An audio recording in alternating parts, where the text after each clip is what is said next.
2026မှာလက်ရှိခန္ဓာကိုယ်တဲ့ပိုကောင်းတဲ့ခန္ဓာကိုယ်တစ်ခုကိုပြောင်းလဲခြင်းလားဂျင်မသွားနိုင်ဘူးအလုံးမအားလို့စင်ကြယ်တွေပြီးတော့ဘာမှမလုပ်ဖြစ်နေဘူးအခုဆိုရင်2026ရဲ့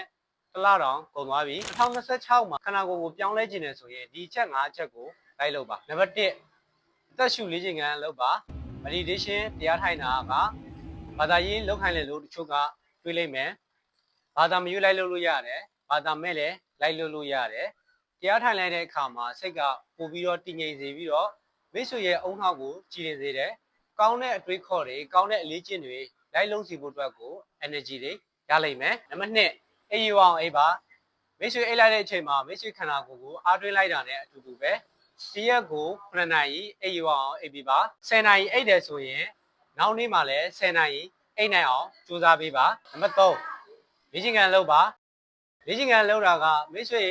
ခန္ဓာကိုယ်ဇီဝကမ္မပြည့်စင်ကိုတိုးတက်စေလိမ့်မယ်ကာဒီယိုလေ့ကျင့်ခန်းလုပ်ရင်နှလုံးနဲ့အဆုပ်ကအမောခံနိုင်လာလိမ့်မယ်အလေးမလေ့ကျင့်ခန်းတွေလုပ်တဲ့အခါမှာခွန်အားကတိုးလာမယ်မိတ်ဆွေမာဆယ်ကလည်းပို့ပြီးတော့တမာလာလိမ့်မယ်နံပါတ်4အစာအာဟာရမျှတအောင်စားပေးပါအစာအာဟာရအုပ်စု3စုမှာတစ်ခုခုကများနေတယ်ဆိုရင်အဝလုံနိုင်တာဖြစ်နိုင်တယ်ပရိုတင်းကာဗိုဟိုက်ဒရိတ်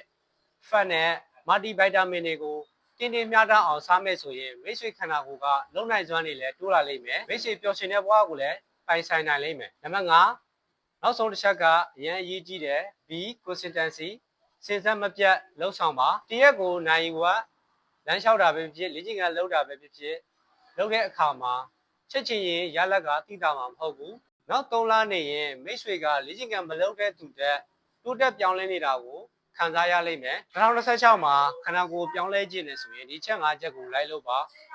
တကယ်လိုက်လို့မပြောင်းလဲဘူးဆိုရင်အခုစီးနေတဲ့ဖက်နဲ့ကျွန်တော်ကိုပါလက်ချလိုက် online ပေါ်ကနေ face to face coaching ယူကျင်နေဆိုရင် CP မှာမိတ်ဆွေနာမည်နဲ့ဖြစ်ချင်တာကိုရေးခဲ့ပေးပါကျွန်တော်ပြန်ဆက်သက်ပေးပါမယ် online coaching တစ်ချိန်ကိုကျွန်တော်လူ9ယောက်ပဲလက်ခံပါတယ်ကျွန်တော်နဲ့ face to face PT ကစားခြင်းနေဆိုရင်ပေါ်ပြထားတဲ့ဖုန်းနံပါတ်ကိုဆက်သွယ်နိုင်ပါတယ်အပြင် PT တစ်ချိန်ကိုကျွန်တော်လူ2ယောက်ပဲလက်ခံပါတယ်